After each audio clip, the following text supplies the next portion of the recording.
On behalf of the Institute for Cultural Diplomacy, we would like to thank you, Mr. Ambassador, that you have accepted this interview. So thank you and welcome. Let me begin by asking you the first question. You have had a very rich diplomatic career. In which position do you think you gained the most experience, or where have you faced some of the most difficult challenges? Yes, thank you for the possibility to speak with you. I've had some quite interesting posts in my career. The most challenging, I would say, it was the post of the chief of the cabinet of the foreign minister. It is really a demanding job. Mm-hmm. In which way? Which way? I mean, you are confronted with all international questions the ministry is dealing with, and you are preparing the decision for the minister, so it is quite difficult. Why did you decide to become a diplomat?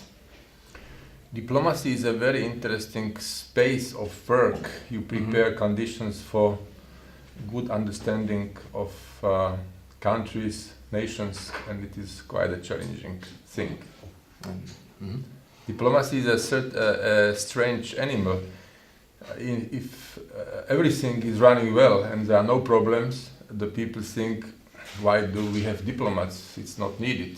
But in case we have crisis, like unfortunately these days we have a lot of them, then diplomacy is really demanded. But my point is, it is better to have preventive diplomacy, not to have crisis, than to solve crisis. It's much more difficult. Exactly. How important is the role of being the Slovak ambassador to Germany, in your opinion? I mean, this is a strange question in my eyes. I am not going to evaluate my position in Germany, but definitely Germany is a quite important country, not only for Slovakia, but for all partners. But it is definitely an honor to serve in this position. Sure. How have the relations between Germany and Slovakia changed over the years, and in what ways is the Embassy of Slovakia in Berlin promoting the Slovak culture? This is a very broad question. We can speak 2 hours about it. I would just give you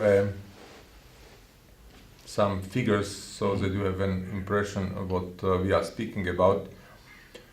We have excellent political relations with Germany, and it is one of our key partners. We have very intensive economic relations with Germany. We have an turnaround from the business at the level of 26 billions of euro in a year. So, and we are one of the minimum of countries which have a surplus in trade with Germany, which is quite an unusual situation. So the relations are very good, excellent, and intensive. You have been also asking about the cultural diplomacy. There is a whole spectrum of very interesting events we have been preparing last weeks, months, and years.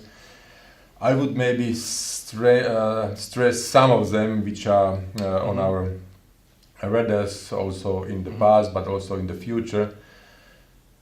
As a highlight, I would maybe bring to your attention a project which was prepared with Slovak National Theatre and the German Theatre in Berlin, and it was a piece written by a Georgian-German writer, Nino Haratischvili.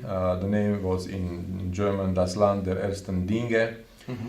It was performed for 2 years on both stages in the Slovak National Theatre in Bratislava and here in Berlin, and it was a real success, and I was glad to see this project because it was also by performing actors mixed with German and Slovak actors, so it was a very visible, if you want, promotion or Slovak culture.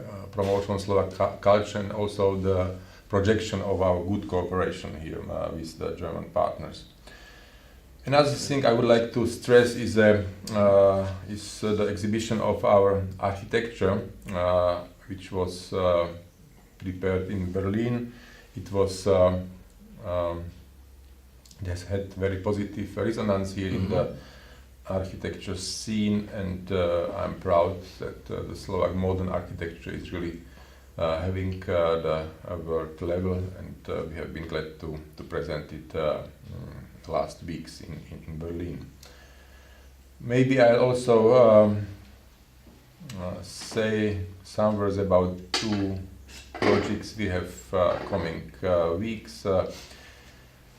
We are opening next week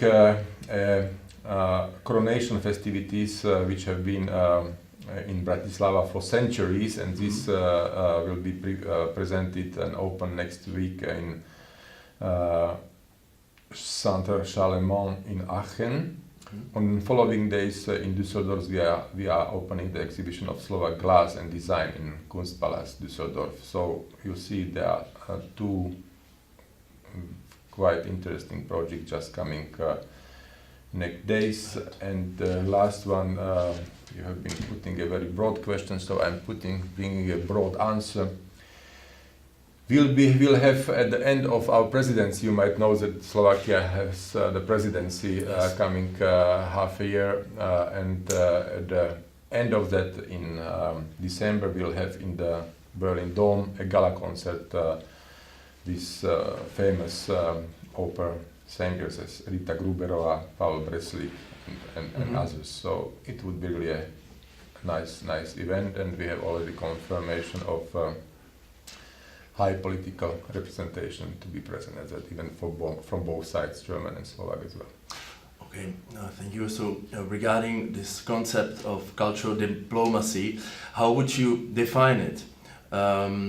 What does it mean to you, this concept of cultural diplomacy?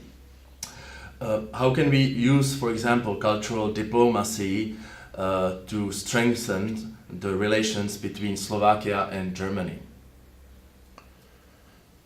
Look, culture is playing always an important role in relations between countries, and it is for us extremely important that we are present at the German scene. We are very active. We have a Slovak Institute here which is preparing numerous events, I would say weekly. So we are putting a lot of emphasis to this part of our activities. Okay, and can you give us an example of a time in which you were involved in a successful cultural dialogue, and how do you see the role of cultural diplomacy today?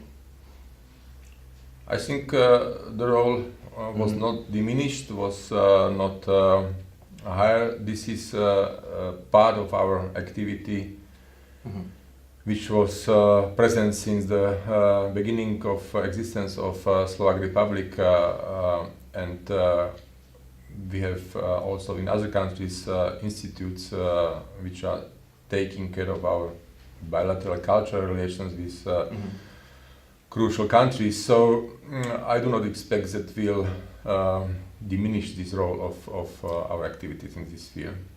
Okay, thank you.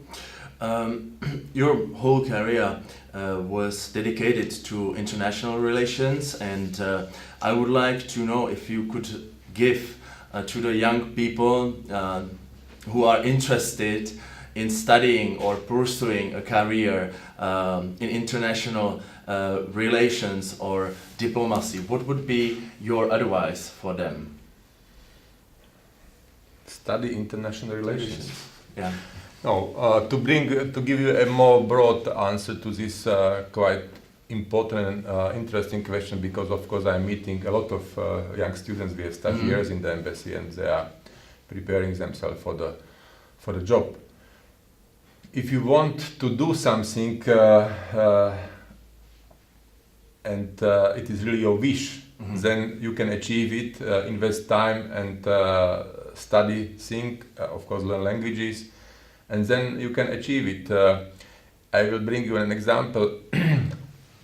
By chance, I was studying together with my today's foreign minister, who is now one of the candidates for the post of the Secretary General of the UN. In case somebody would tell us 30 years ago, as we have been students, that one of us might be candidate for this honorable post, we would maybe laugh at that idea. But you see, the time is coming, the people are prepared, ready, with experience, with good qualification, and this candidacy, which is not yet official, but I would guess it will come, has good chances to be successful. So this is a good example for your young colleagues and friends to tell them, look, there is a possibility to achieve quite high posts on that level. Would you recommend them, for example, learning more foreign languages, or do you think English is sufficient in diplomacy? English is not at all sufficient. English is the first prerequisite. English is the lingua franca. Without English, you can't do anything in international relations. Definitely, you need to speak more languages. Me, myself, I'm speaking 7 languages, and I think it is quite a good prerequisite to understand people, what they mean, what they say. And it is always, of course, better in case you understand the language. They are excellent interpreters, but the live communication is always better. Okay. Is there anything more you would like to add to this topic of cultural diplomacy? I wish your institute much success, that you are doing, preparing nice events, nice projects, and we are ready to be cooperative in our You are, of course, invited to visit us at any time. We are very grateful that we could be here today at the Slovakian embassy, and I would like to express my sincere thank you and to your colleagues, and thank you very much for this. Thank you very much. Good luck. It was a pleasure. Thank you.